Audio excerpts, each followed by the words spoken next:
ഹോട്ടലിൽ നിന്ന് ഷൈൻ ടോം ചാക്കോ ഓടിയൊളിച്ചത് ലഹരി പരിശോധനയിൽ നിന്ന് രക്ഷപ്പെടാൻ തന്നെയാണെന്ന് ഉറപ്പിക്കുകയാണ് പോലീസ്. മുറിക്ക് മുന്നിലെത്തിയത് ഗുണ്ടകളാണെന്ന് കരുതിയെന്ന ഷൈൻ്റെ മൊഴിക്കും പേടിച്ചോടിയതാണെന്ന അച്ഛൻ CP ചാക്കോയുടെ വാദത്തിനും സിറ്റി പോലീസ് കമ്മീഷണർ ഒറ്റ വാക്കിലാണ് മറുപടി നൽകിയത്. ഗുണ്ടകളാണ് എന്നെ കരുതിയിട്ട് പുറത്തു പോയിട്ടുണ്ടെങ്കിൽ പോലീസിനെ ബന്ധപ്പെടാമായിരുന്നു.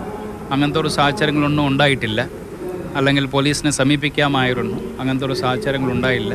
ലഹരിയും കമ്മീഷണർ വെളിപ്പെടുത്തി. ഉപയോഗിക്കുന്നുണ്ട് എന്നത് ഉണ്ട്.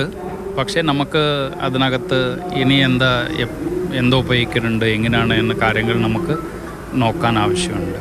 സ്ഥിരമായി ലഹരി ഉപയോഗിക്കുന്ന ഒരാളാണെങ്കിൽ നമ്മൾ ഇനി എന്തായിരിക്കും നമുക്ക് ചെയ്യാൻ കഴിയുന്ന മറ്റ് നടപടികൾ? ആ ഭാഗങ്ങൾ നമ്മൾ ഇനി അന്വേഷിക്കേണ്ടതുണ്ട്. ലഹരി പരിശോധനാ ഫലവും കൂടുതൽ സാക്ഷിമൊഴികളും തെളിവുകളും കിട്ടിയ ശേഷമാകും ഇനി ഷൈൻ ടോം ചാക്കോയെ വീണ്ടും ചോദ്യം ചെയ്യുക. സംഭവ ദിവസം രാവിലെ ഷൈനെ ഹോട്ടലിൽ കാണാനെത്തിയ തൃശൂർ സ്വദേശിനിയും UK-യിൽ നേഴ്സുമായ യുവതിയെയും പോലീസ് ചോദ്യം ചെയ്യും. രാത്രിയായപ്പോൾ ഇവർ ഹോട്ടലിൽ മറ്റൊരു മുറിയിലേക്ക് മാറിയിരുന്നു. ഇതിനുശേഷം മറ്റ് 2 പേർ കൂടി ഷൈൻ്റെ മുറിയിലെത്തിയിട്ടുണ്ട്. ഇവരിൽ നിന്ന് ലഹരി ഉപയോഗത്തിലെ തെളിവുകൾ കിട്ടുമോ എന്നതാണ് പോലീസ് പരിശോധിക്കുന്നത്. ഷൈൻ്റെ ലഹരി പരിശോധനാ ഫലം വേഗത്തിലാക്കാനും പോലീസ് ഇടപെടുന്നുണ്ട്. ഈ ആഴ്ച തന്നെ ഇത് ലഭ്യമാക്കാനാണ് ശ്രമം. തലമുടി പരിശോധനയിൽ ലഹരി ഉപയോഗം തെളിയിക്കാൻ കഴിഞ്ഞാൽ ഷൈനെതിരെ പോലീസ് കടുത്ത നടപടികളിലേക്ക് പോകും.